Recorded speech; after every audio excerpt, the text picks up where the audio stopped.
Good evening, one and all. Welcome along. It's season 1, episode 2 of the Roundtable. Rich, how are things? Good. Are you wearing some sort of tuxedo or waistcoat? No. It's just a polo. It's just very buttoned. I thought you got all dressed up for us. Ah, you know I'd do that for you, Rich. Oh, let's not talk about that.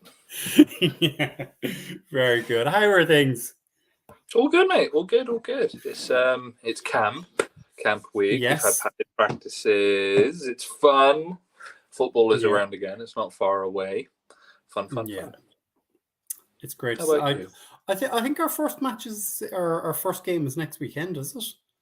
Of the preseason. Think so. Yeah. I think. Or is it maybe 2 weeks? I should know this. We should know this. We shouldn't be asking ourselves questions. We should know. But alas, I don't. Yeah. I'm just going to bring in Mr. Graham now as he has joined. Graham, good evening. Evening. Maybe you know, are we playing next weekend or the weekend after our first preseason game? Oh, I don't know. We're not playing anything unless we've got Zach Martin. Oh, Graham's going straight for it. I'm sure we'll get to that. No, we absolutely will. So, picking up from our previous roundtable where we discussed Dak Prescott, tonight we're going to talk about the offensive line. And originally on that show, I said I wasn't concerned about the fact Zach Martin was asking for a new deal. I'm getting a little bit more concerned, and I'm getting concerned seeing what I'm seeing in padded practices. And I'm sure both of you, as our O-line guys who are always crying out for an O-line replacement, you're getting concerned. Yeah, well, you see, I mean, it's Micah Parsons. Let's not forget it's Micah Parsons, but we did see Tyron lose a big one to Parsons. I think you've all seen it. He ended up flat on his face. Yeah. So, concerning. Yeah.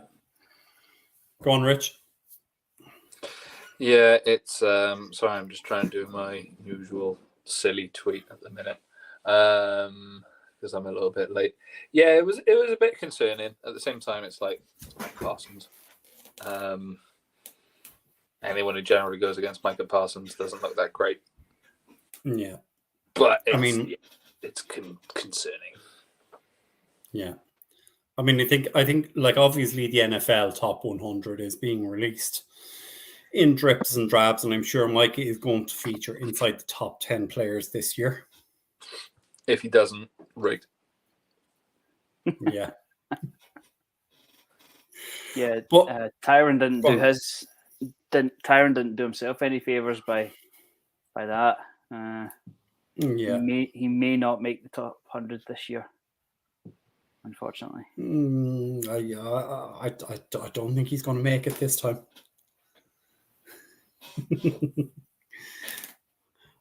As always, Joe is in with the comments. So Parsons was trying around Tyron Smith. I'm guessing that was throwing Tyron Smith around like a rag doll. And I mean, Mike is going to do that to most people. It's it's a fun one, isn't it? It's just like, how can you feel good about this situation at the minute? I mean, the bit that really baffled me was the press conference this morning where Mike McCarthy basically admitted there's some major snags there. I'll try and bring it up now, exactly what he said. Yeah.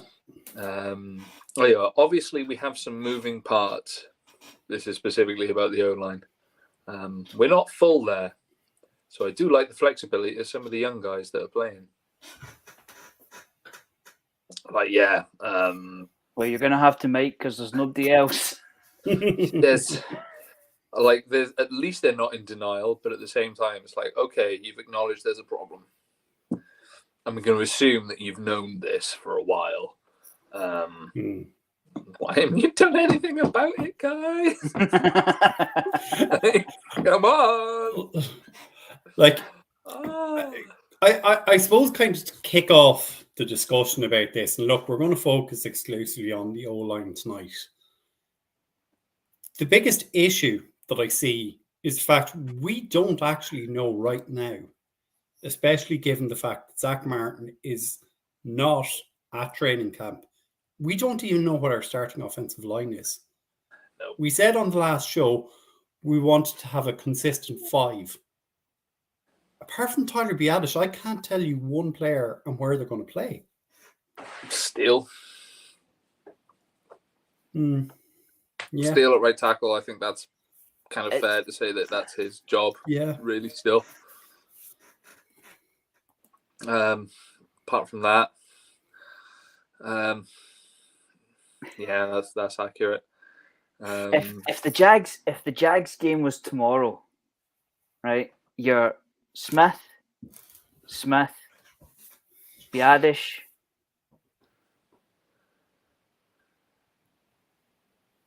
Well, let's go. Oh, man. I'm not. And I balls. don't know. I mean, yeah, I honestly don't know. Could Terrence Steele suit up today? Probably, I think so. He has suited up. He's been playing. He's been suiting up and playing. He took a vet half day with Tyron.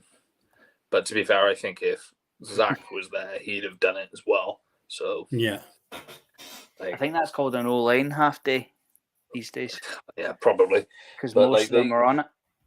Like they've said, they need to know, and he's right. They need to know what they've got. The problem is, unless you've gotten really, really lucky and somehow don't know it yet, which I don't get how you would if someone was that good and not have an inkling yet. You've got some snags. The main problem is Tyron's going to go down at some point. Yeah. I'm just looking here, Rich. According to the depth chart, the backup to Zach Martin is Matt Farniok. Oh, yeah, of course, Farniok. Yeah, I'm still not feeling happy. And DJ Dog actually came in there with the comment as well. So, as always, folks, get your comments in. Make sure you tell us what you're thinking. I don't think tonight's going to be a very uplifting experience for us.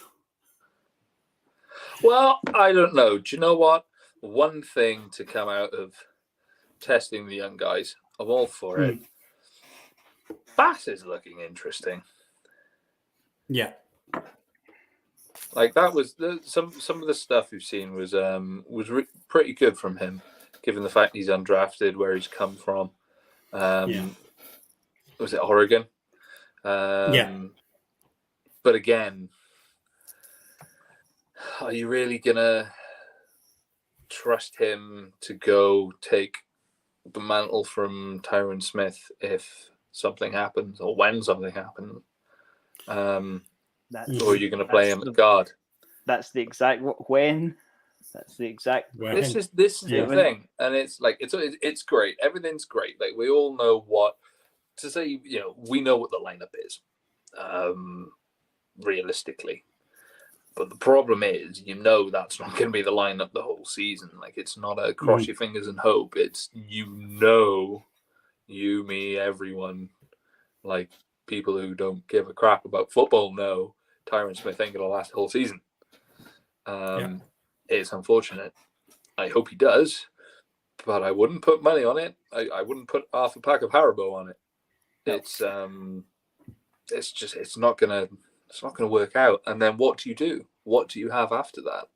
Even if we take the situation with Zach as a given, and we just go, do you know what? We got enough to worry about right now. We're just going to accept this is going to be okay. And he's there with positivity. It's not all negatives. Positivity. The thing with Zach Martin will be fine. Just at this juncture, Brian, can you go over the situation with Zach Martin, just so that everybody knows, all the listeners know how ridiculous Can I this do is? it? You can do it, Rich. Go for it. Jerry Jones, basically, Zach Martin wants more money. He doesn't want to restructure. He wants more money. Jerry Jones has basically said, no more money. We've given you money. Turn up. That's it. Mm-hmm. There's no situation, to quote him. There's nothing to resolve. Zach Martin should be here. He's not. He'll turn up. Yeah. That's pretty much it. Yeah. Like, Zach Martin is losing $50,000 a day by not being at camp. And that's... See, but to us three and to the listeners at home and the vast majority of the world, that's a hell of a lot of money. To Zach Martin, that's probably, a month's interest in his bank account. Let's be honest. See, Zach Martin is a multi-millionaire. He could rock up to training camp, stay in bed all day, and just give us the 50 grand a day, one each. But he ain't even doing that, which shows how unhappy he is. Yeah. And DJ Dog is saying that he thinks Zach is underpaid by 6 to 7 million on average. That's right. If the team meets him halfway, we might get it resolved. That's right. That's probably right. Yeah, I would say I think did we bring it up, or did I bring it up in the last podcast that Lindstrom from the Falcons is on $20 million? Yeah. And I think Zach is on 13 for the season. Mm-hmm. Yeah. Yeah. Like, I think his average is 6 or 7 million less a year. But it's the fact, I think, what Zach is about to go into his third contract if he doesn't retire. Mm-hmm. And he's made less than 100 million. Quentin Nelson, I think his new deal when he signed with the Colts, and we all know our love for Quentin Nelson, was pretty close to 100 million. And Zach is going, I'm the best right guard in this game, and I want money. It doesn't matter that that I signed a contract. The market has changed, like it has changed in every position. I'm still playing at an elite level. I'm in the Madden 99 club. I deserve extra money. And I don't think any of us will disagree with that statement. The bit where I struggle to disagree with it is I'm generally all for you deal with the consequences of your actions, whatever they are. Mm-hmm. Contracts being one of them. You sign a contract, you deal with it. If you want to get out of it early, there's going to be a cost. But ultimately in this game, you go in, there's a time and a place to go and sort out your money and the terms and all the rest of it. Could be a couple depending on how you want to play it, but mid-contract and holding out, generally, I don't like, and I don't think many people like. I get it, completely get it. I don't criticize him for it. But with how much he's done for this team, how much they've restructured things for this team, how much Zach has done, his negotiating position is very, very strong. And like you said, he is the best right guard in the game. I don't see how they can realistically hold back from what is honestly very little in the grand scheme of things in giving him a couple more APY. It's a small price to pay for an all-pro future Hall of Famer. It is a small price, and it's not like they can afford it. Yeah. DJ Dog is just thrown in the comment here. Even if Martin retires, he'll still owe money based on his contract. Leverage is with the team based on the collective bargaining agreement, and there's no way around the 50K fine for missing a practice. Effectively, there is. Zach Martin could just turn around in the morning and go, I'm retiring. And there's still a huge cap hit that we have to take across this season and next season. The fact that the Joneses seem to be unwilling to sit down with him at a table and say, right, Zach, let's hash this out, let's get it done. And that Jerry has spoken in the media and saying, I need to save that chunk of money. We have to pay Micah Parsons after this season. That just doesn't sit well with me. Just refresh my memory, guys. Is it 50,000 for the whole season, or is it more when the season starts? 50,000 a day. A day. 50,000 per missed practice. So it's 350,000 a week. Yeah.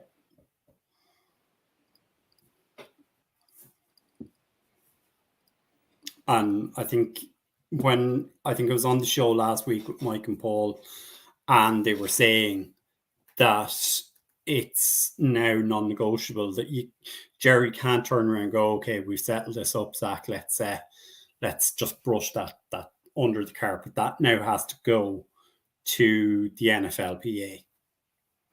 That's $6 million for the season. Mm-hmm. Yeah. It's not as much as it's what, that's half of what he's earning anyway. Yeah.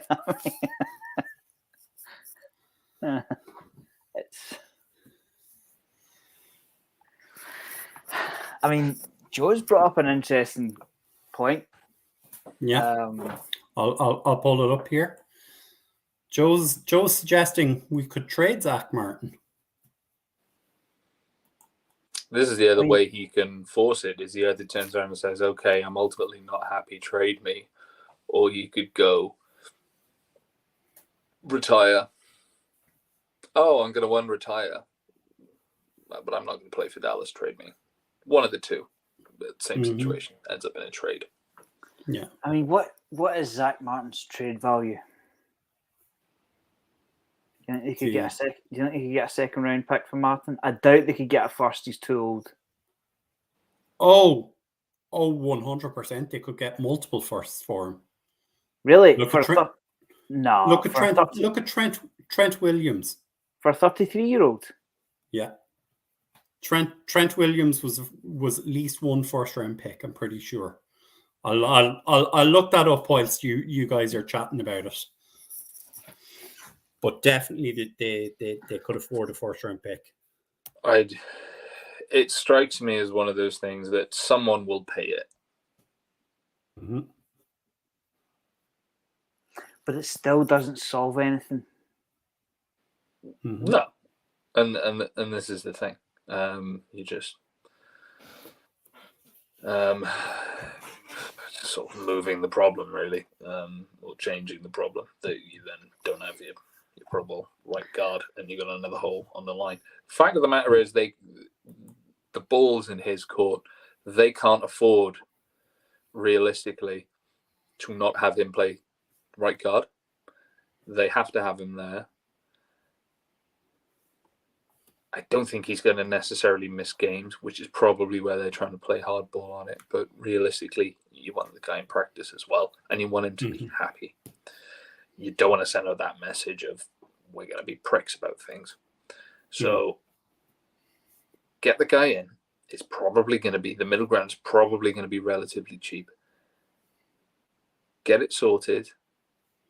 Get him in, because you know you're going to have other headaches not too far probably down the line. Both literally and in terms of timeline. I get what they're doing. I personally don't agree with it. I don't think it's a great move. I get why they're doing it. All the reasons from a business standpoint, they can't be seen to give. But I mean, I don't think giving in a little bit for someone of that caliber is going to cause you very many problems, because these kinds of players don't come around very often. And if you can't do it for them, who are you going to do it for? I don't think Dak Prescott would be very happy. Nope. Or Tony Pollard, for that matter. I mean, if they do trade him, nobody's giving up first round talent right now. They might give up. Nobody's giving up starter talent right now. They might well do it in December, but our season could be over by December if we run with the offensive line that we think we're going to run with. Can you imagine an offensive line without Tyron Smith and Zach Martin? Yeah. That's if Steele's fully recovered. Yeah. And it doesn't bear thinking about. Yeah. Trent was traded for a 5th and a 3rd. 5th and a 3rd, yeah. So I mean, even if you effectively say, as you said, Graham, like a 2nd, I think you could maybe get a 1st. The argument for him at the time was he's 1st round value, but for all the reasons there was with injury history and stuff, he was downgraded. You don't have that with Zach Martin. Yeah. But someone's going to struggle to find reason to downgrade. If he retires in the spring, you're going to end up with egg in your face, are you not? Having given up a 1st round pick. Yeah. Anyway, but like I was saying, nobody's giving up starter talent, and you're going to have to spend that pick in next year's draft because it's not worth spending it on a backup.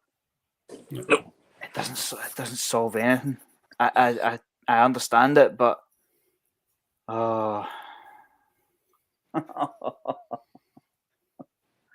it's a problem they didn't need, but it's a problem they got to solve, and they got to find a way. And the best way to do it, realistically, is to meet in the middle and not try to not have to pay the guy a load of money. Right now, basically, which is always the problem. What they're probably going to do, like I said earlier, is basically just dig their heels in and say, no, we've got a contract. Yeah, you can hold out in some practices, probably every practice for the whole year, but we know you're not going to miss games.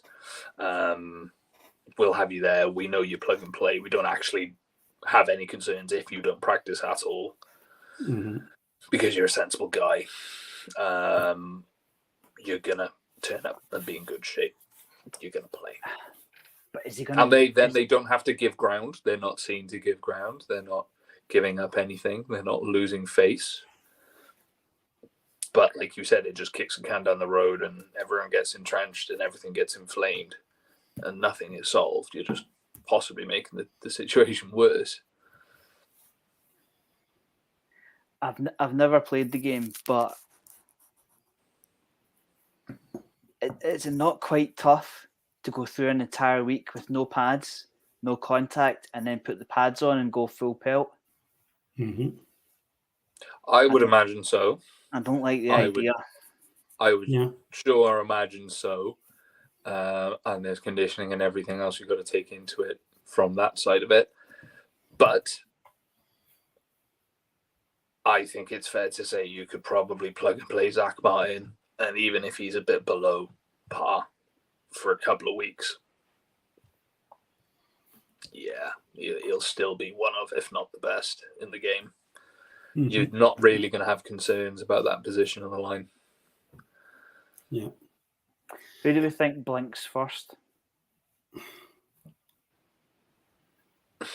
I personally think the Joneses are going to blink first. So do I. Because Zach has all of the leverage here. He really does. From the Joneses point of view, if they do pay Zach Martin, how many phone calls are they going to get? I've got CeeDee Lamb on line 1. I've got Micah Parsons on line 2. Could you possibly have, I don't know, who would be next? Tyler Biadasz and also Diggy Zula. Yeah. Because they're still on, they're starters, but they're still in low money. Is that what the thinking is here? That it's going to open the floodgates if they pay Martin? Probably. they may well just be putting a face on it and kicking it down the road a bit and then say, do you know what, they'll pay him a week or two before, get him in practices with pads on before they actually go and play some games for the reasons you just highlighted. And then it minimizes the amount of time as well that they can field those phone calls. And they can also turn around and say, well, the only reason we've done this is to get the guy in so that he's not injured, which is great for us, great for him. And at the end of the day, lol, shut up. This is Zach Martin we're talking about, with the greatest of respect. The guy's an all-pro, future Hall of Famer. He's warranted a couple of more million if he asks for it, which in the grand scheme of things, like I said, for him isn't much. That's just the reason I'm thinking is because it's all well and good saying, yeah, you've got the 5th-year option on Micah Parsons, but we had the 5th-year option on Zeke Elliott and he held out because he wanted paid. There's no reason to say Micah Parsons won't want paid because he could well be the best pass rusher in the league this season. And even on first-round money, that's nowhere near what the best pass rusher in the league is worth. Yeah. That's a good point by Joe. This is the thing. They don't even need that money to pay Zach Martin. You can amend that and say they extend Dak's contract and they would have plenty of money to pay insert someone else because they can already pay Zach Martin. Yeah, they have the money to pay Zach Martin. Easily. I've over the cap pay Zach Martin. They've 20 million. At left guard. Yeah. But are you ready to pay Dak Prescott $55 million? Personally? Sorry, $56 million. This and same question as with this whole thing with Zach Martin. What's your alternative? Yeah. Are you going to go with this, or are you going to go with the rookie? What is my favorite reference for the NFL draft? Are you going to go with the crapshoot? Just draft one. Just draft one. It's that easy. Yep. It absolutely Or someone is. will be moving next season. Okay, a quarterback that someone has moved on from. So at best, you're getting the same that you are now. Okay, doesn't strike me as sensible. Or worth it. It's the same situation in my eyes. Yeah, I know it's a very simplistic way of looking at it, but I think it's the easiest way, and I don't think it's far off. Just to address DJ Dog's point here, he's saying Parsons' contract is in 2 years, his 4th year. Micah is eligible for an extension after the 3rd year of his contract, and he is eligible to hold out. That is exactly what Ezekiel Elliott did to get his 2nd contract. He held out at the end of his 3rd year. So that is a very strong possibility. No, I don't think... largely on how this year goes. Yeah. Because we're expecting him to hold out. I mean, he could not even hold out, but just ask the question and push for it. He could ask the question after this season, say, look, I've been one of the best, depending on how things go, and give a warning shot and say, okay, you don't pay me this year, next year I'm going to really come knocking. And the word holdout will probably be mentioned, or he could just straight up, just pay me now. Yeah. Just do it now. Just do it. I know you want me. No, you want me. Everyone else wants me. Yeah. And the thing about it is, and I've seen a comment here from Joe, I'm going to throw it to you in a second, Graham. The thing with Micah Parsons is Micah also doesn't want to be paid as a linebacker. He wants to be paid as a defensive end. Oh, of course, because there's a lot more money in that. In complete and utter fairness, is what they're playing him as. Yeah. So pay him accordingly. I ain't got a problem with that. Yeah. Because pay the guy for what he's doing. I mean, you don't play a plumber a labourer's rate. You pay him as a plumber. Regardless of what he started off as, you know? Yeah. And Joe has just put in a comment here, which I'm sure is going to be music to Graham's ear. If they don't do Dak this off season, and they've got no choice next season, Dak will be making $59 million. It's like deja vu. We've been here before. I just hope this bubble doesn't burst. Like people get tired of the game, or TV contracts start coming down because viewers are falling. I don't see it happening. Because it's one of the fairest sports in the world. But if the bubble were to burst, it's going to burst pretty hard. I'm thinking especially for the smaller market teams.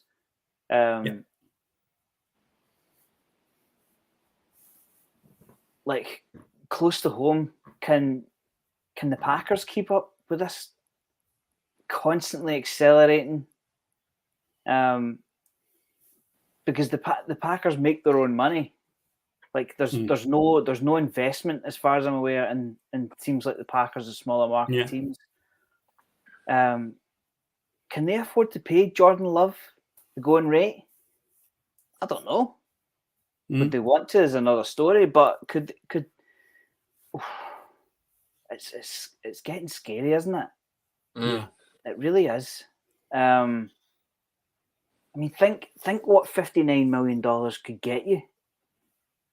You're probably talking a tackle, a top pass rusher, and a top receiver. Could get you no line. Could start your own Air Force, like Jesus. Yeah. You could pay 3 Zach Martins. Good. Yeah. I don't. It's a horrific job the Joneses have got. I don't like. Yeah. We can all sit here and tell them what to do, but they must have plenty of sleepless nights. the Joneses, see when you think about it. Because that will be the concern. They've already paid Diggs. If they pay Martin, is there going to be an orderly queue formed, like the guys we round off? I don't envy them. I really don't. Yeah. Like I'm looking at the over the gap here again. So at the minute we've roughly 20 million in space this year. We've 9 million next year, and then from 2025 onward, we've 145 million, roughly in free cap space. So it's just really effectively about managing to 2025.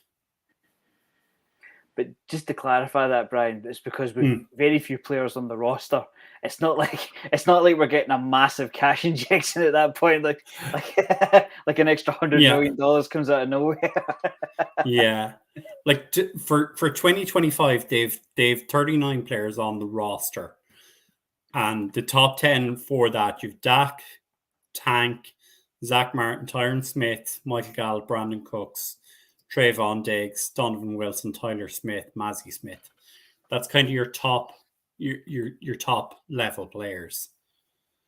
So you do still have a lot of guys there. Now, obviously, you're missing Micah Parsons, you're missing CeeDee Lamb from that list. You're missing quite a lot of the defense. Mm-hmm. Yeah.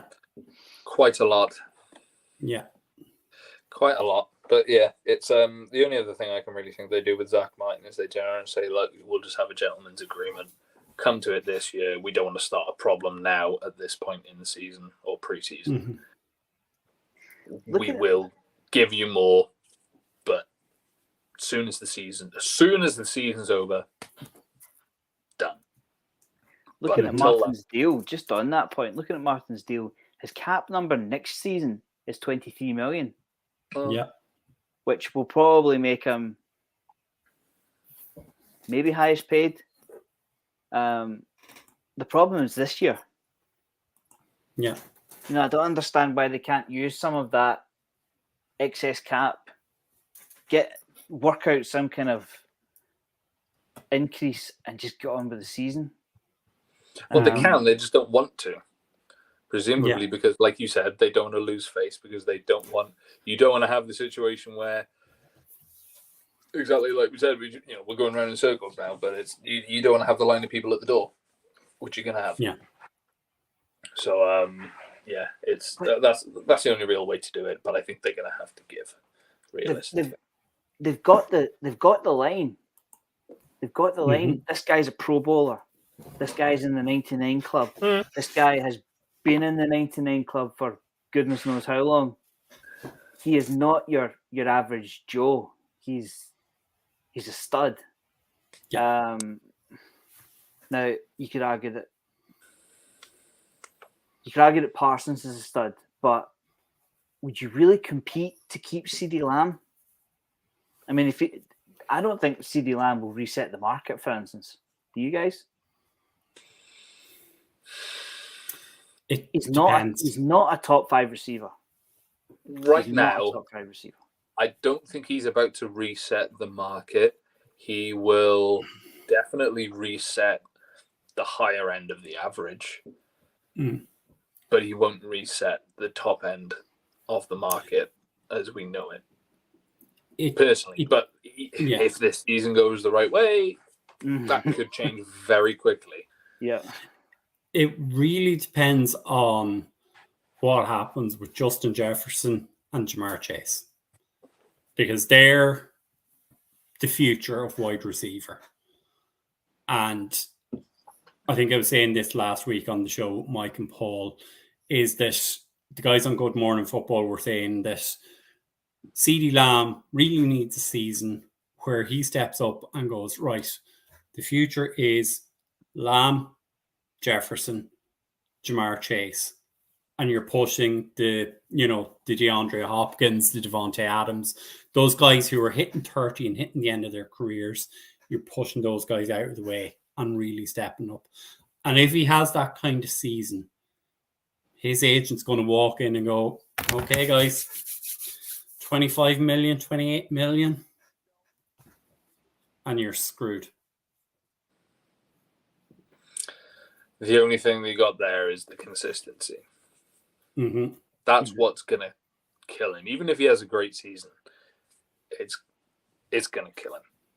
But to bring it sort of back to the theme of tonight's roundtable, as we should say, the general sort of consensus from today, because obviously you had Steele out, Tyron out. You had a lot of younger guys playing. The general sort of consensus that I've seen was that they did a decent job at protecting Dak and blocking anyone who essentially wasn't named Micah Parsons. Yeah. But in terms of a running game, snags, lots of people getting touched at or behind the line. Not much there. Who was it that was out at left? I know Richards. No. Oh, shoot. Whoever was playing at left tackle, well, I say whoever was playing at left tackle, one person at one point when they were playing at left tackle was basically said when they were out themselves on an island, it really wasn't that great, and they struggled specifically with speed. That's going to annoy the hell out of me, and I need to find out who it was. Like, whilst Rich is looking for that one, Graham, I'll kind of throw this to you. Like, is it concerning? And Rich, obviously, jump back in once you've picked that up. Is it concerning now? The talk is Tyler Smith is a left guard. Yes and no. It was Chuma Udoka, by the way. Oh God. Yeah. It is concerning because my logic is that you want to play him at left tackle. So that's concerning that he's just getting left guard snaps, solely left guard snaps. But at the same time, if you're gonna, that is your starting lineup. that's where you got to play him because you want continuity on your line. So you're going to put him at left guard. It's the right thing to do. It's the obvious thing. Why would we not do this? Yeah, but until the music stops at musical chairs, Tyron Smith goes down, and it all gets flung up in the air, and we'll see. Like Brian tried doing 3 minutes ago with his laptop. Boing! It's all gone. Everything's in motion. Yeah. And we're right back where we were this time last year, and the year before, and the year before, and the year before, and the year before. Now what do we do? And you've removed the one constant that you could rely on. Well, we're going to think positively now and say Zach Martin's playing. Because, we got enough problems. As much as it pains me, they're going to have to figure out a way to beat the Eagles, and the Eagles just stocked up again on defensive line. Mm-hmm. This is not the season you want to be messing about with the antidote to the Eagles. Mm-hmm. It's going to be Dallas's offensive line against Philly's D-line at some point in the season. And right now we're going, who's our right guard? Who's our left guard by week 6 when we've moved Tyler to left to tackle? It's going back to that gif again with the dog. Dog sitting with a cup of coffee and the bar's on fire and the caption comes up, "This is fine." Mm-hmm. That's they are playing it so cool. They're just like, don't worry about it.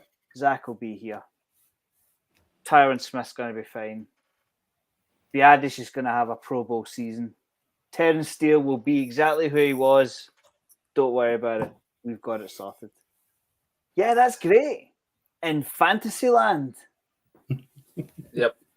This is the problem. Even if you get the real crux of it is it's not just the Eagles. You got to get through either / both of the Eagles and the 49ers. Mm-hmm. And at the minute, you can say Dak is the Eagles' daddy. We can go and say, okay, they're going to be okay. Sound. They do it. They don't see him again postseason. Okay. You're still going to have to go through the 49ers that you haven't got an answer for. 2 years in a row, by the way. What are you going to do? Because this is a big problem. There was a problem last year, and it's probably going to be the same problem again this year. Now, are you really telling me that the antidote to that, with the greatest respect, in the grand scheme of things, is Brandon Cooks?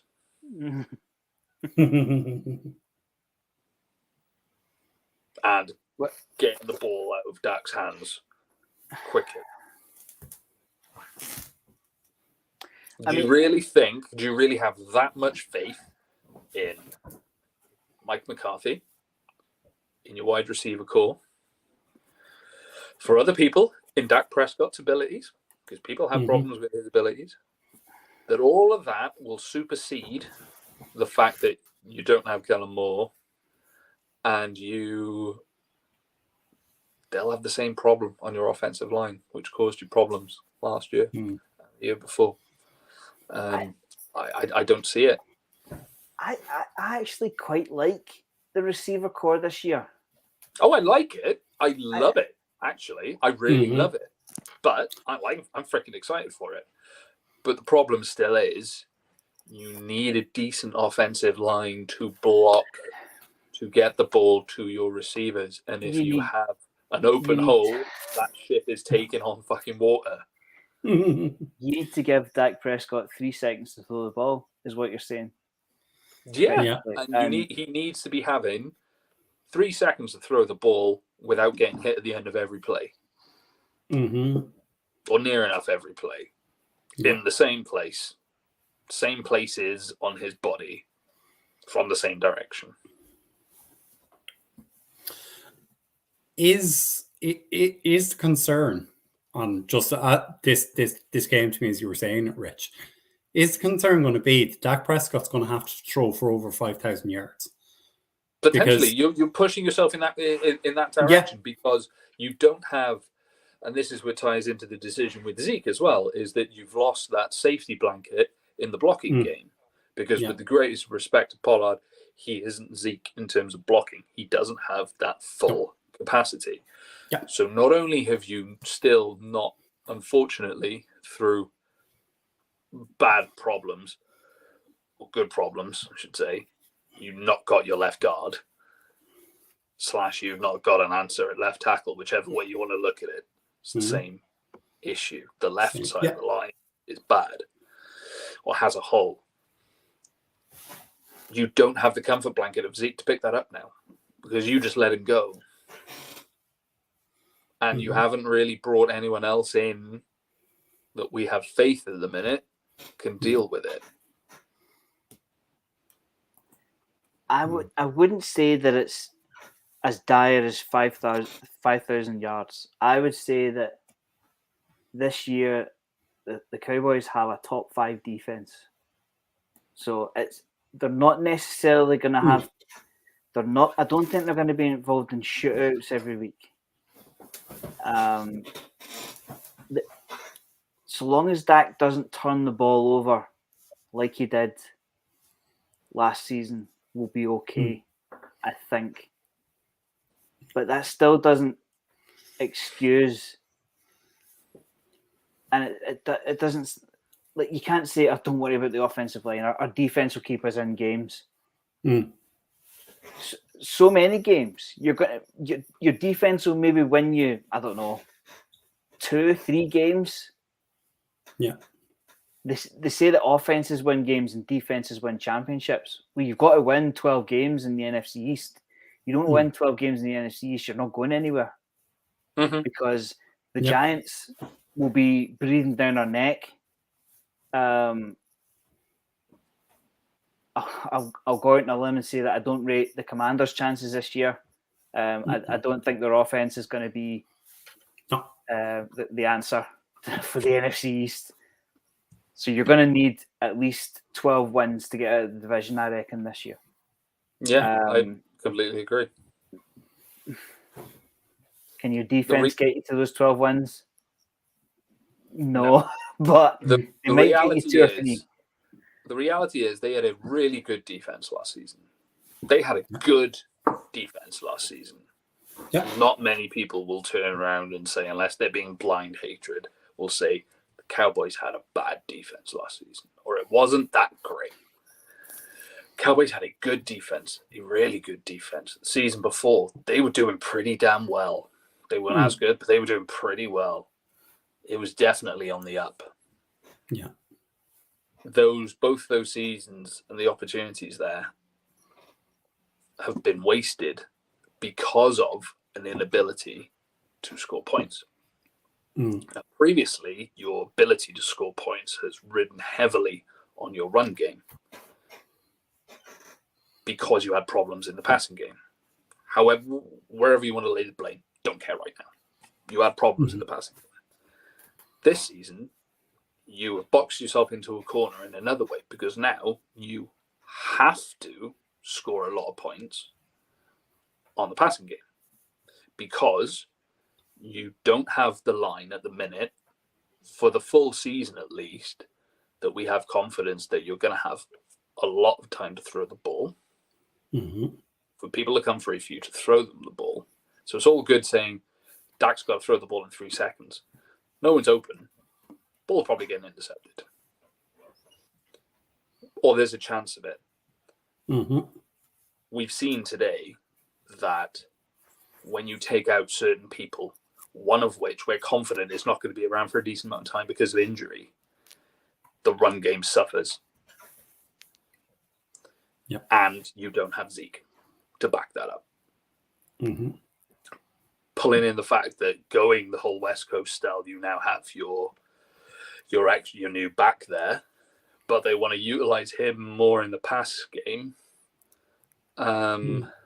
as a threat out from there, like the way they wanted to use Pollard and originally they wanted to use Zeke. They have this focus on wanting to try and force, because of the way other people have it, being able to run pass plays to a running back and have it be a really big thing for this offense. But the fact is, you can't do the basics now of running the ball and protecting your quarterback for a half decent amount of time. You can't say we're confident you can do that. So you have to throw the ball, you have to throw it quick, and you have to get results. And if you're throwing the ball a lot, you're increasing the chance inherently of interceptions. So we can say, Dak's going to bring it down. We're doing this, we're doing that. That's fine.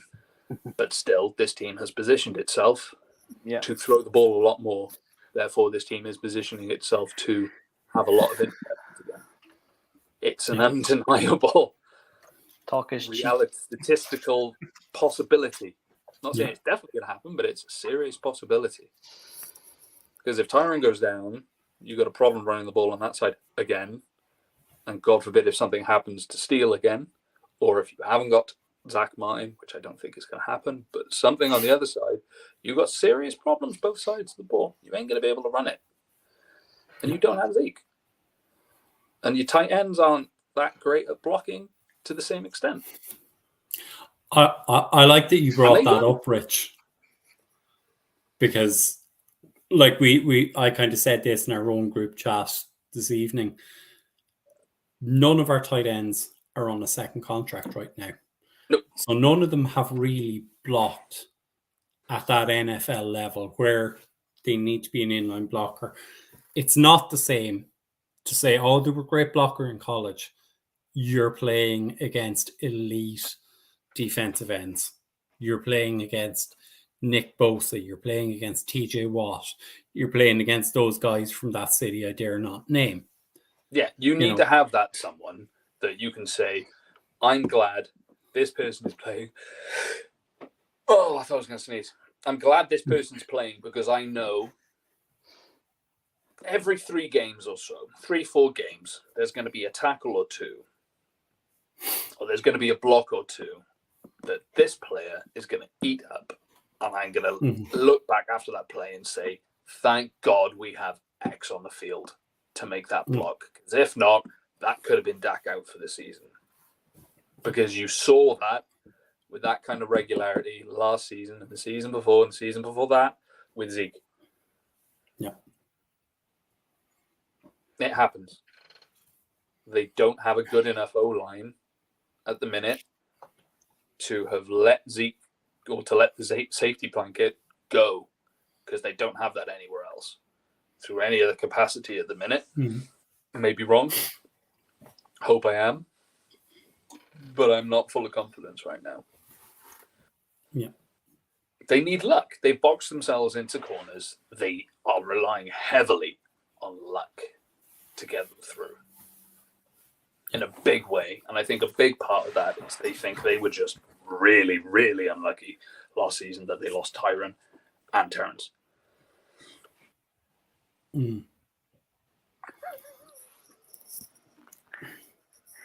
I'm just sitting here reminding myself that it's not all doom and gloom.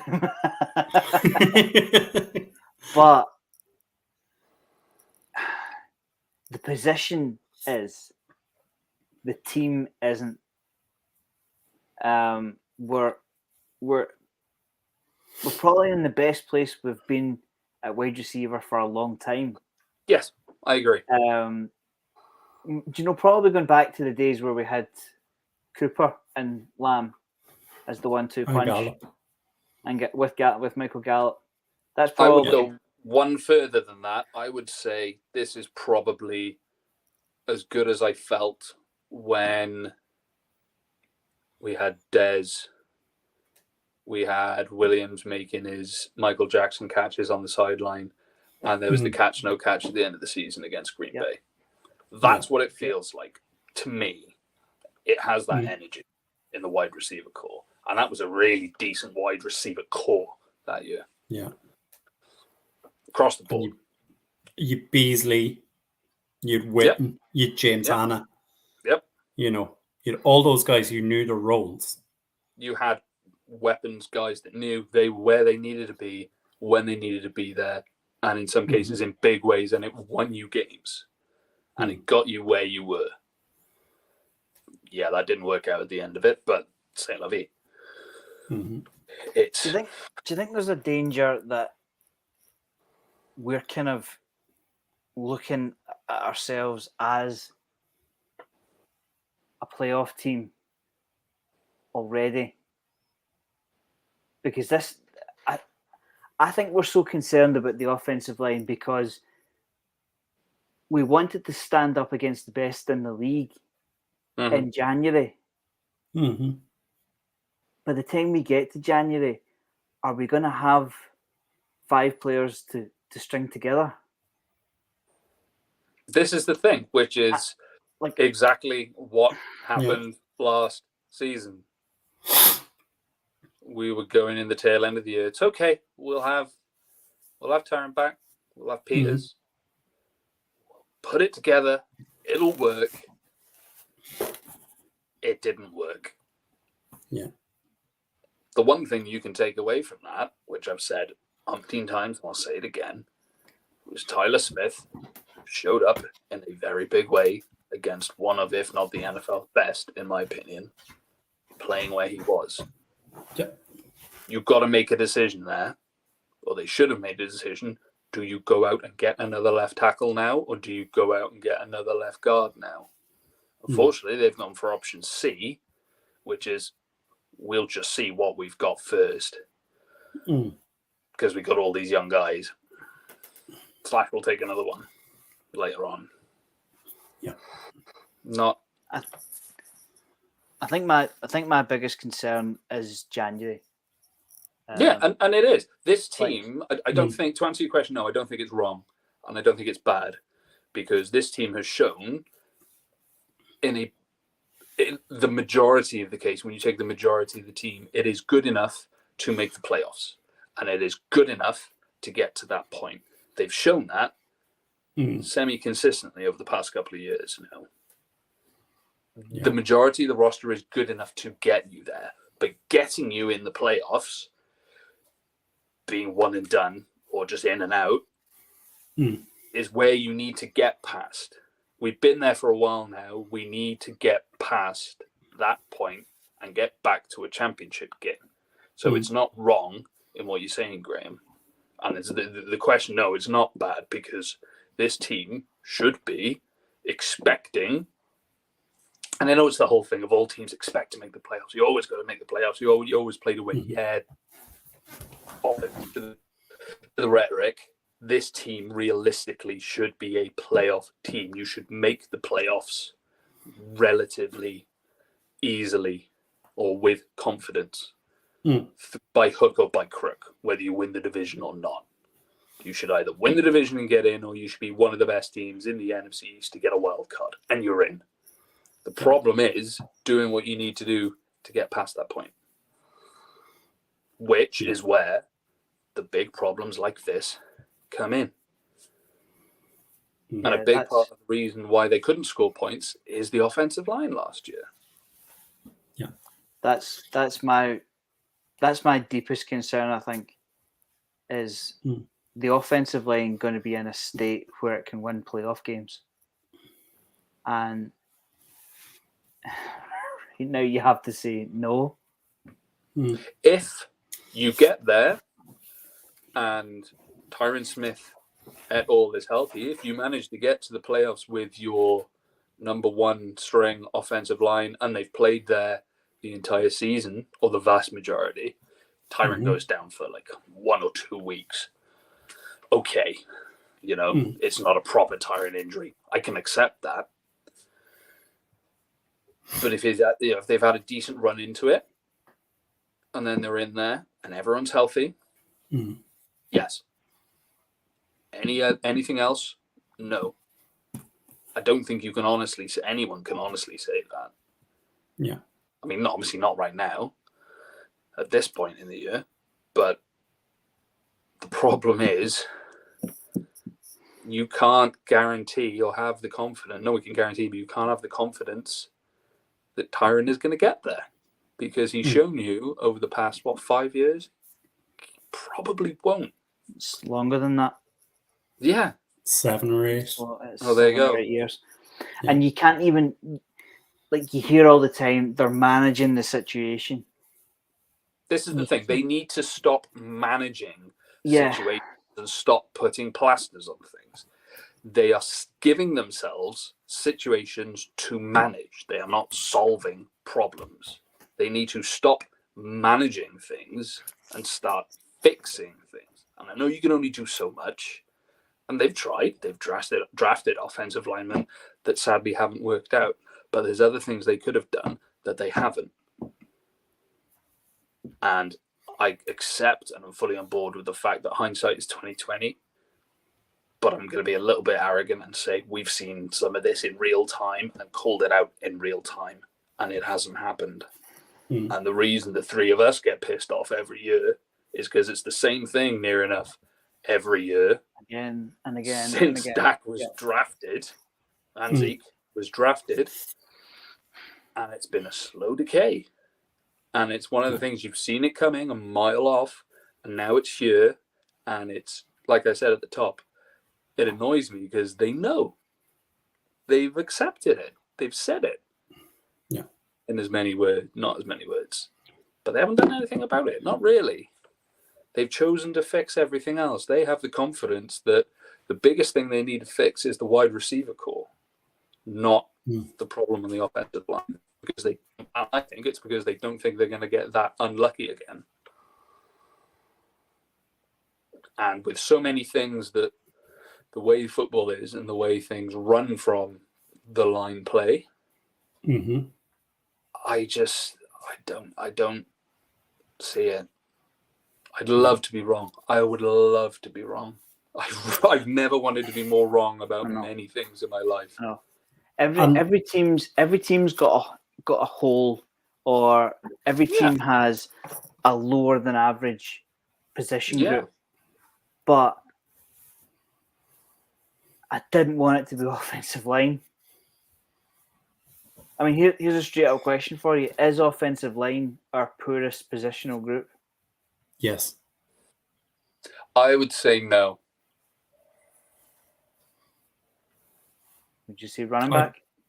No, I'd say kicker. I would suggest tight end as well, but I agree with Graham's point. I'm going to spend the season staying away from tight end, because tight end situation has really pissed me off, and I don't get that angry on this show, but they do not need Luke Schoonmaker. Yeah. I've said it once, I've said it 1,000 times. They liked the two guys they had. Go and pick up a day 3 or an undrafted or somebody that gets cut in the postseason. Did you really need to go and spend a 2nd round pick on Luke Schoonmaker when you have a rather large hole at left guard, potentially? They don't even have a right guard right now, but don't worry. Yeah. Don't worry, everybody. We've got 3 tight ends.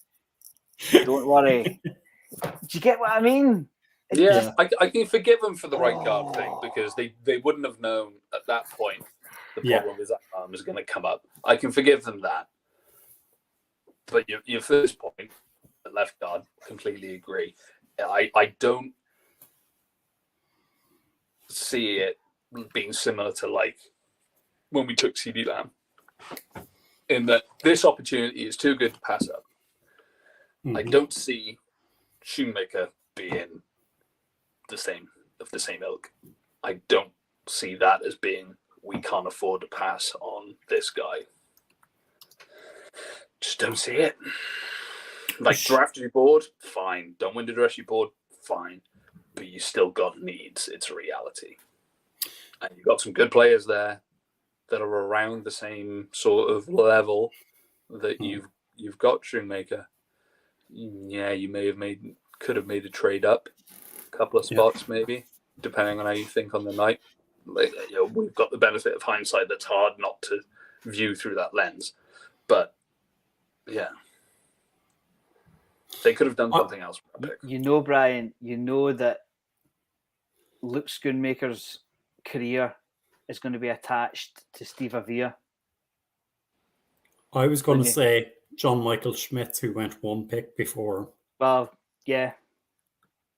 Because myself and Rich made the case for John Michael Schmitz last season to say, you can bring him in, you can plug him in at left guard for 2023, and you can slide him into centre from 24 onwards, and you can wait. That was the thing. It gave you that extra time. You could solve the problem now and potentially get closer and realistically get closer to the promised land this season and see what happens.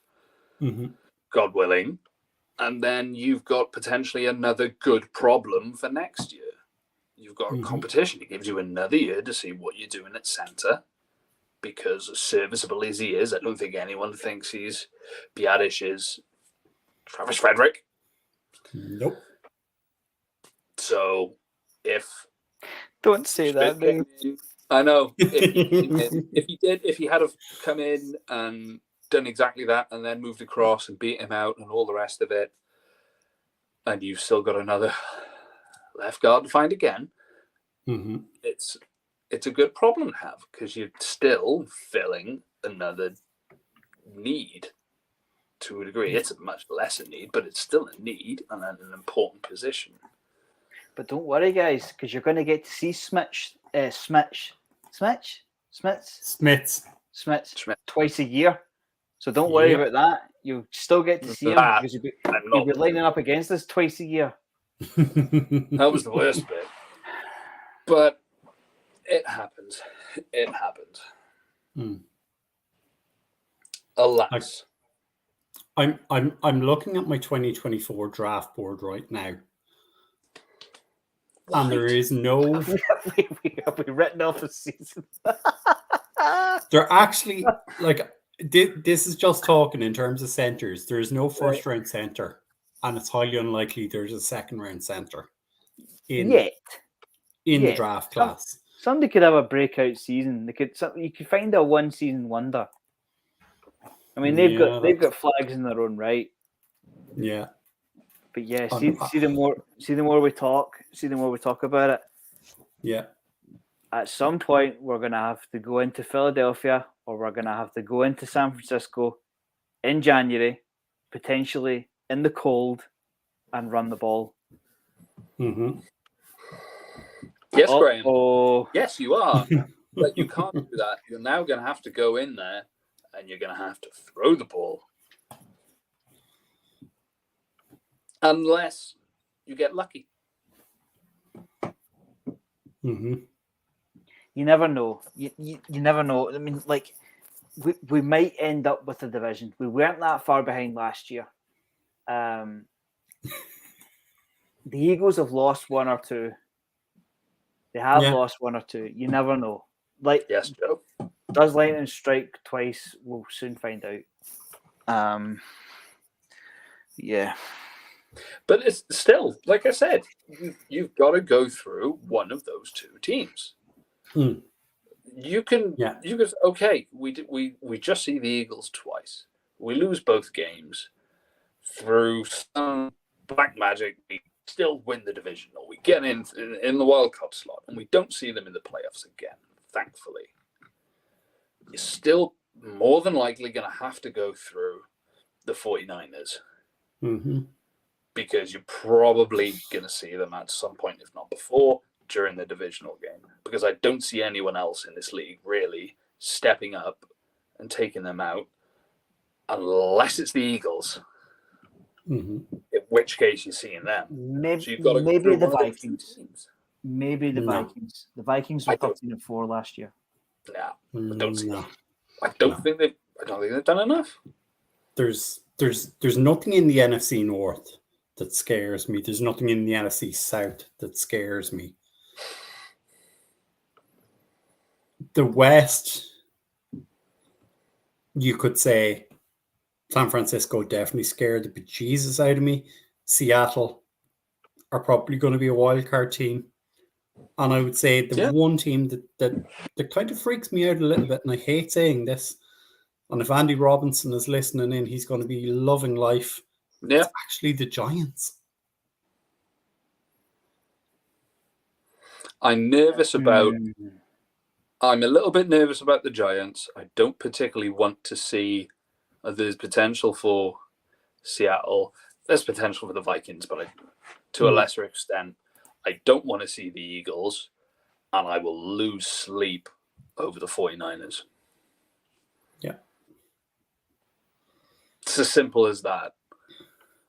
Yeah.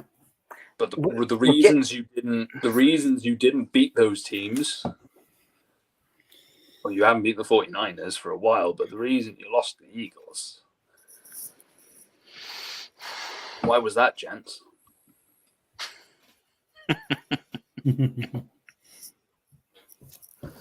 Let's talk about something else. Well, it's an offensive line about the Roundtable. At the end of the day, like you said, it's fixing your problems the best you can and ultimately doing what you can to get to the promised land, which at the minute isn't even the Super Bowl. It's just a fucking divisional game. Divisional championship. Yeah. If you haven't fixed the problem or the reason why you didn't get there the past 2 years, what makes you think it's going to work this year? I don't think the answer to that is letting Zeke go and taking on Brandon Cooks. That's the crux of it. Because like you highlighted before, defenses will win you championships, but you still got to win games. A good defense, top 5 defense, will give you situations like we had last year that have to be capitalized on. Yeah. The best ones, not in any given season, but the best ones, period, that you will remember will alleviate those concerns because they will score the points for you. And the other ones will give you opportunities you have to capitalize on. And that's what the Cowboys had last season and the season before. They couldn't capitalize consistently on those opportunities. So that's down to the offensive side of the ball. So your defense is cool to a degree. You've got to fix this. And ultimately, what you've done is bring in Brandon Cooks, which is fucking good. But he's not a fixer. I don't think he's a golden bullet. Love the guy. Love seeing him. Love seeing everything I got at the minute. I love seeing the wide receiver core as a whole. I think it's done a lot of good to bring that guy in and a guy of that caliber in. And seeing Dak connecting with people and the change of style and everything else, I think it's good. But it doesn't solve the problem.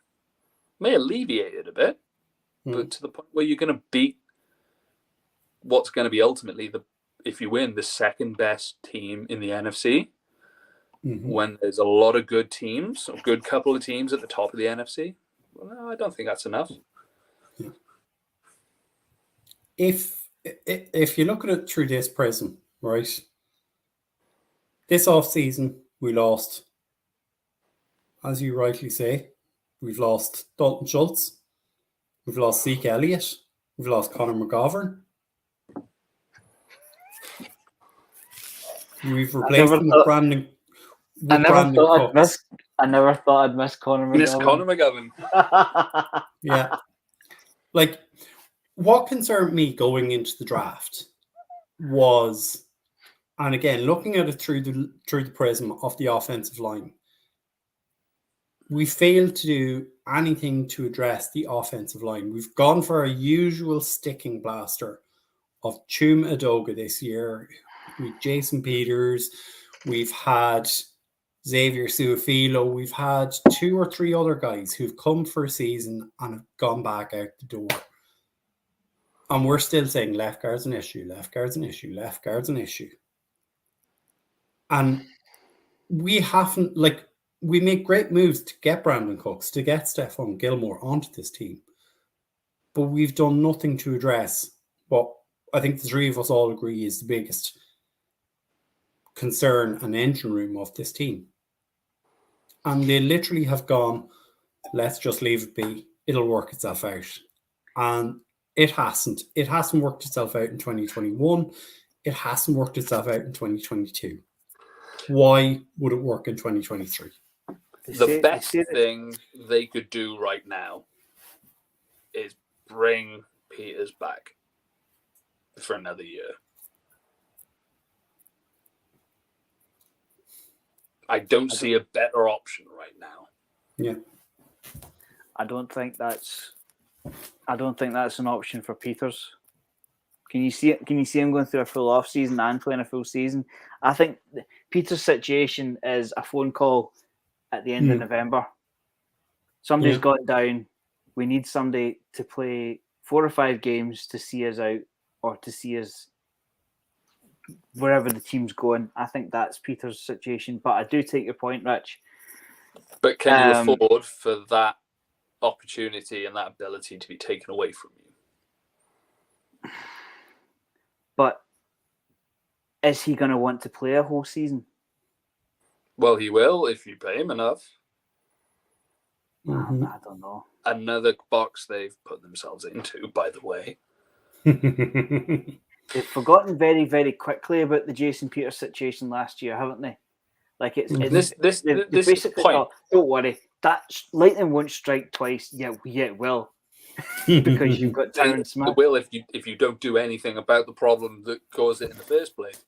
But if you do that, and you have, touch wood, from the flip side, done as much as you reasonably can from the quarterback side, the scheme side, the wide receiver side, to stop all those instances where you didn't capitalize on things, the instances where it wasn't the offensive line's fault that balls were dropped, everything else, but ultimately got balls. Chains weren't moved, you lost drives, you didn't score. If you've done enough there, maybe Peters helps you get to that point. If when Tyron goes down, when we expect he goes down. That's probably the depressing thing is that's probably your best move right now, in my opinion. You go for a refresh because whilst you haven't done anything about this half the problem, you think you've done enough on this half. You guys will have a better idea than I will, but as a reporter asked Mike McCarthy, do you expect Tyron Smith to play 17 games? I don't think anyone has had the balls. Which surprises me because Jane Slater's around. I think Jane has literally been blackballed by McCarthy at this stage that she can't even ask a question. But did you see her throwing herself at the tackling dummy? Yeah, and then somebody made up a draft card for her. Turn the card in. I'm going to make you guys even more upset now with the next comment I'm going to come up with because I can see it. Joe has it in here in the comments. And I know I don't like doing revisionist history. Lyle Collins is counting as 8.2 million against our cap this year.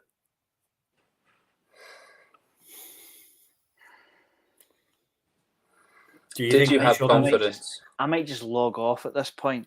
If I've said it once, I've said it 1,000 times. Restructuring is a dirty word. Go on, Rich. Did you have confidence? Did you have confidence that Lyle could stay here and play at the level he needed to? That massively surpassed Steele. That's the crux of it, because no matter what you do, you're going to have dead money past a guy leaving. Yeah. Before his time. It's going to happen. if you use the dirty word, you're going to extend that hurt. But at some point, you got to just say, do you know what? We've got to just grin and bear this and move on as best we can. Yeah. And I think in that instance, they made the right decision. Personally. That's fair. I don't think I would have made a different decision. Mm-hmm. That's totally fair. So overall, we're confident about the offensive line for 2023, are we? Yeah, man. Bring it. Ask me again in week 6. I agree with you on that. That is the thing. That is the thing. If the season started tomorrow, you could get by. The problem is the season's 5 months long. Yeah. Oh, that's the thing. It's not even get by. The season starts tomorrow. Everyone plays where they're supposed to play. They don't get injured. It's an awesome game. But you play 16 more, and then you play, and then you have to go to a good couple more after that. Yeah, you've got to go to San Francisco, or you've got to go to Minnesota, or you, God forbid, you've got to go to Philly in January. Yeah, in the cold and the wind and the rain, and throw the ball for 500 yards because you have to. Aye, yeah. Anyway, Elizabeth, if you're late in, quick question or quick rundown. Basically, we're all a little bit depressed, as is probably a lot of people, because Tyron Smith is going to go down at some point, and we don't have an answer for that generally on the line, not one that we're confident in. Do you think, and right back in the comments, do you think, or can you think of a better solution than to bring back Jason Peters? And I would love to know if someone has a better option. This isn't me trying to be arrogant and be a smart ass. No. I genuinely would like a better solution because I don't like that solution. But it's the best one I can come up with. So I'm hoping other people have better ideas, because other people usually have better ideas than me. And I hope that happens right now. Oh. Joe's launching grenades tonight. Joe, you behave yourself. Oh. Joe has launched the grenade of Josh Ball. Disgusting. Did look? What about? Why? What about Taylor Lewan? Free agent. He's a right tackle, isn't he? Hey, listen, that's what I was about to... He has a pulse. That's true. He has a pulse. Don't try and slide that off now, Joe. We know you were being serious. Taylor Lewan's a free agent. No, he's a free agent for a reason. Oh yeah, he's free agent, but isn't he the other side? He's right side. Oh yeah. Not as a permanent fix, as a this season, just this season, as a backup for when Tyron goes down, because we're going to expect exactly the same thing. At some point, Tyron Smith, God forbid, gets injured. He's out for extended period of time. Tyler Smith gets bumped out to left tackle. Ergo, your hole at left guard becomes apparent. We haven't got anyone adequate to fill that. Is Jason Peters the best man to do so? Because at the minute, I think he's the better option at left guard compared to the free agent left tackles that are around. He's 41. He's 41, but I mean, did all right last year in the grand scheme.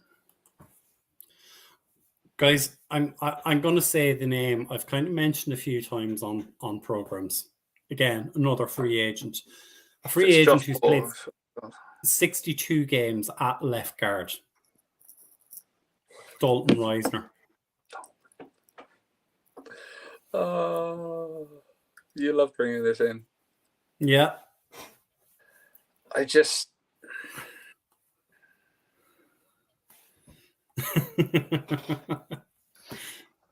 Isn't he No, meant to be but- going with the Vikings? He's we're talking- visiting with the Vikings at the minute. Emotional damage.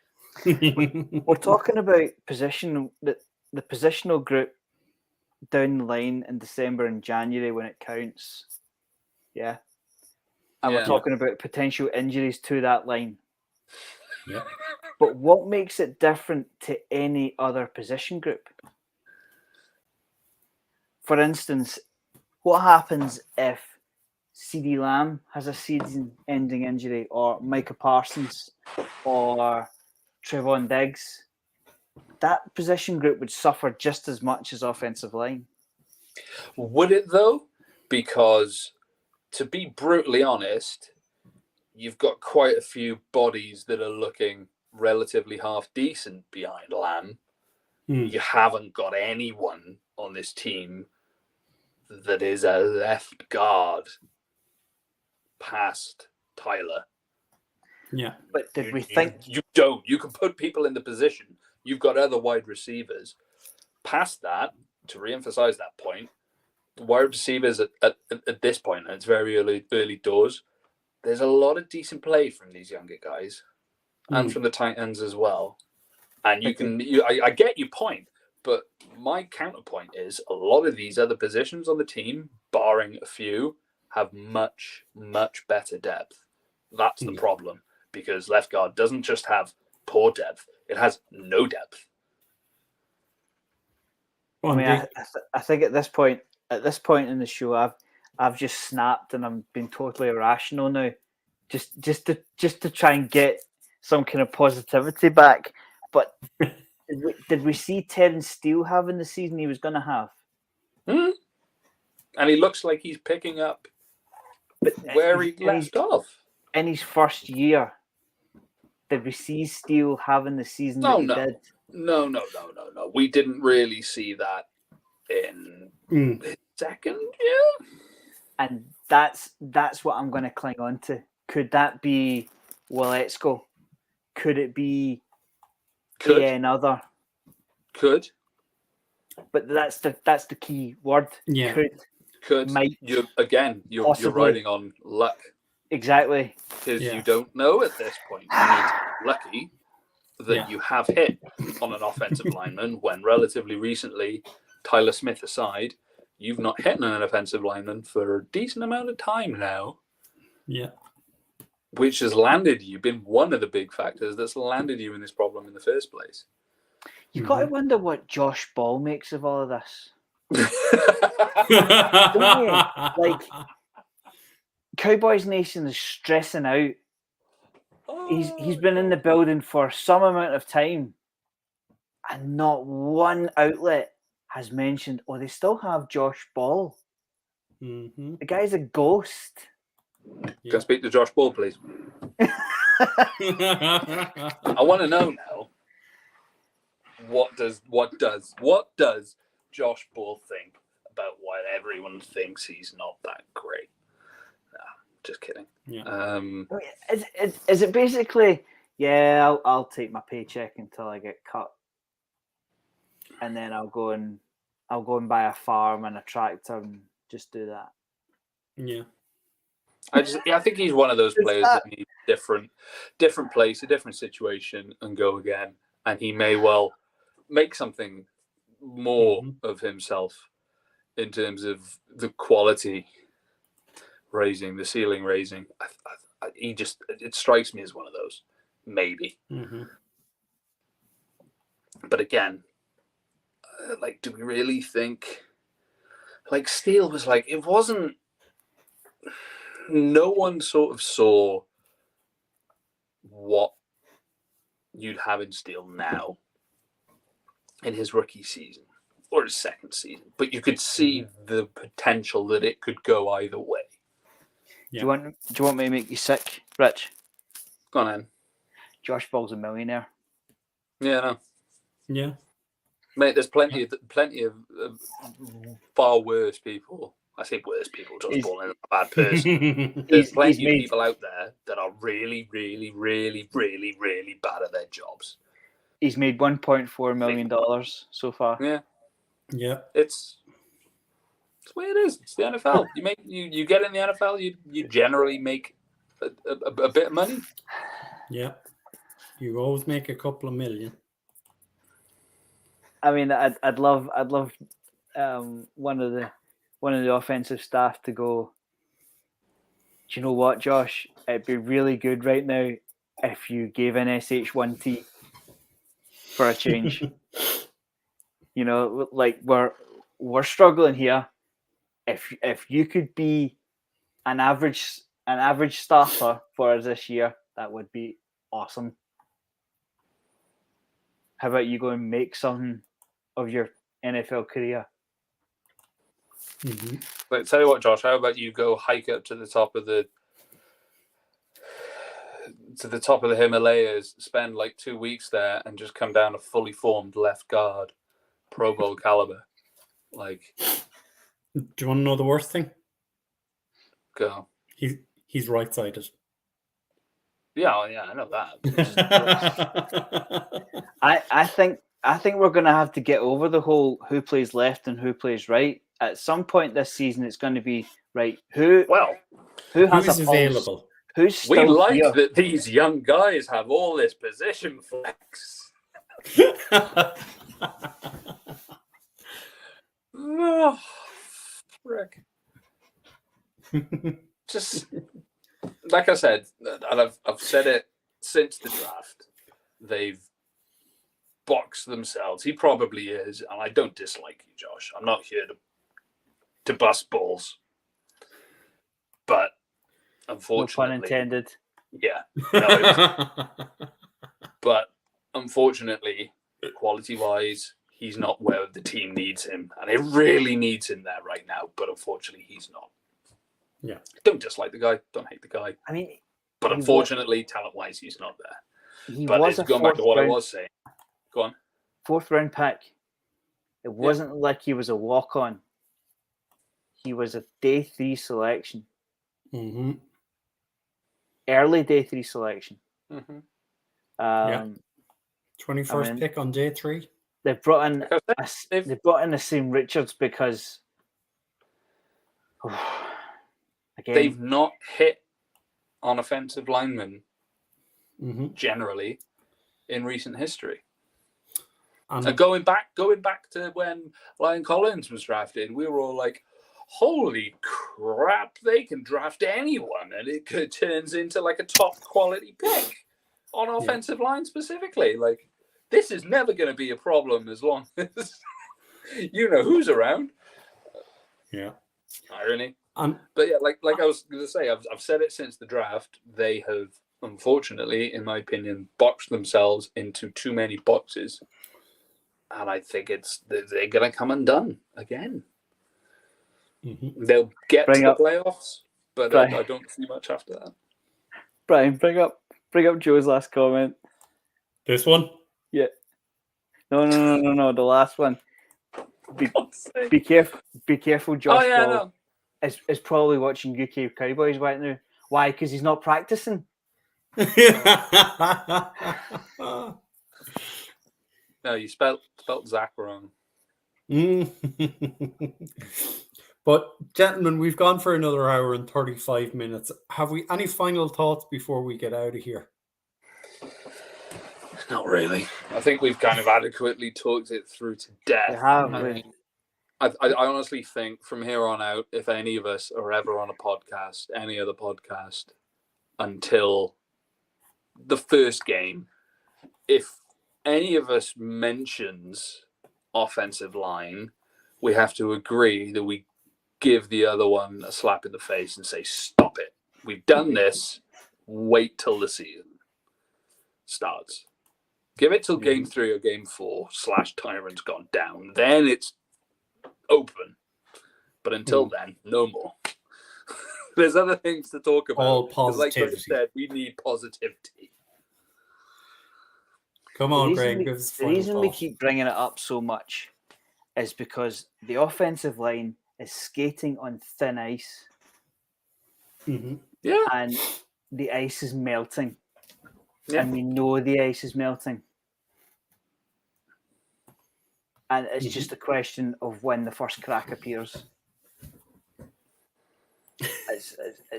it really is that simple.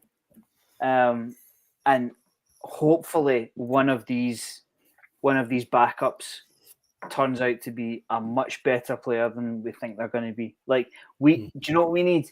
We need a Terence Steele 2.0. Yeah, that's what we need. It is written in history for the past decade. When the Cowboys select an offensive lineman in the first round, it pays off. When they select an offensive lineman day 3 or leave it to unrestricted, it's patchy at best. They'll hit on 1 in 5. 20. That's being kind. I mean, Barish and Steele, they're the exceptions. Yeah. Collins was a first-round talent.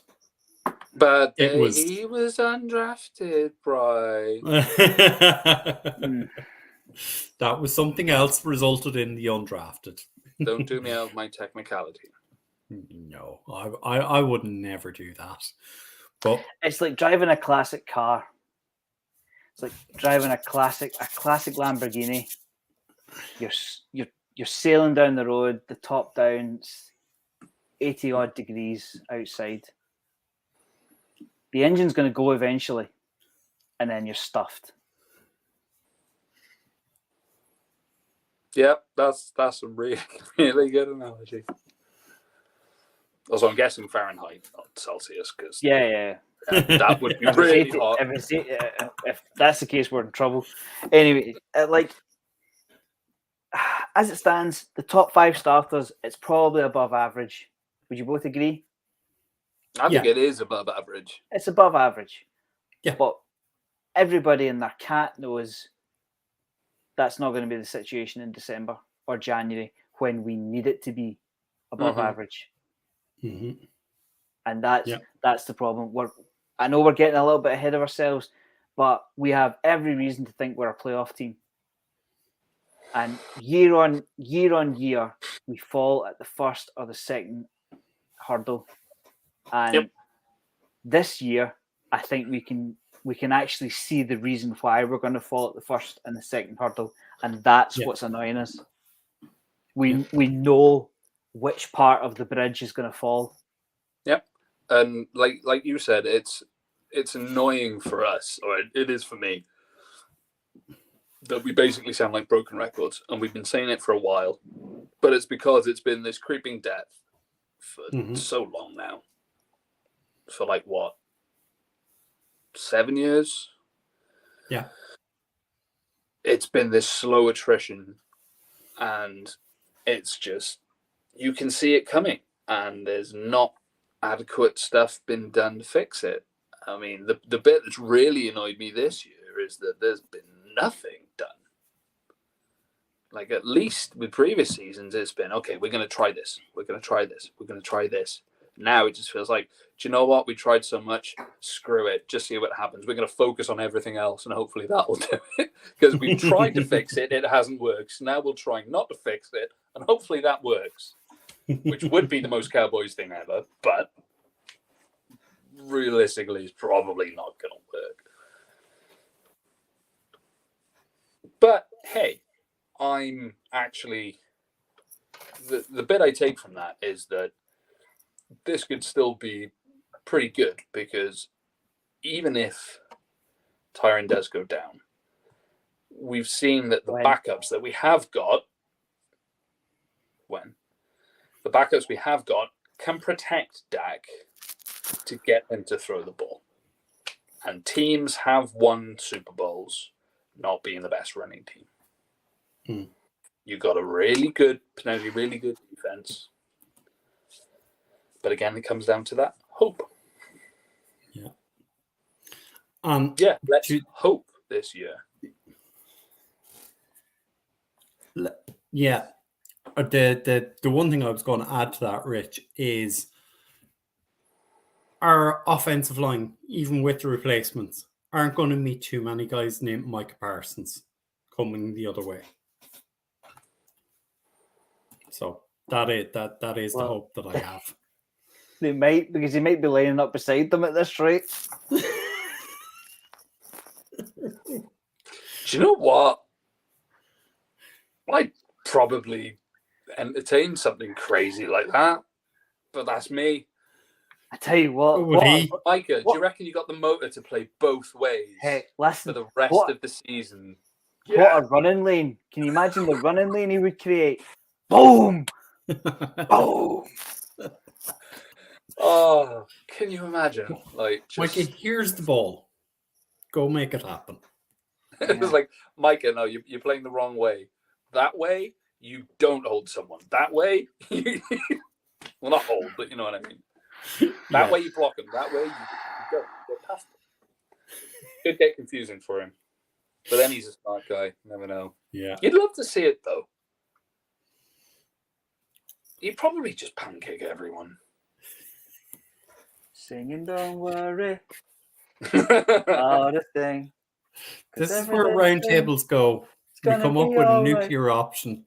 Micah Parsons is going to be our offensive tackle this year. There we are. That's all we have to do. As long as we got a nuclear option, we can just do what Russia does and just get drunk and just scream nuclear option. It's fine. It works, right? Yes, it works 100% of the time. Anyways, let's go before I bring any more geopolitics into this, where it shouldn't be and it doesn't belong.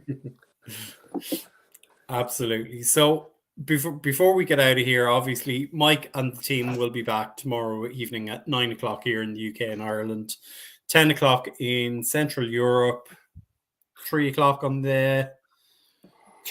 Texas, 1 o'clock in the Pacific, and 4 o'clock on the East Coast. I'm not sure when we're going to have another one of these roundtables. We might try next week, but keep an eye on socials. I'm going to throw it over to Rich and Graham for the last word. Go on, Graham. Don't cry. Have we broken him? Everybody hold the banister when you're walking down the stairs, for God's sake.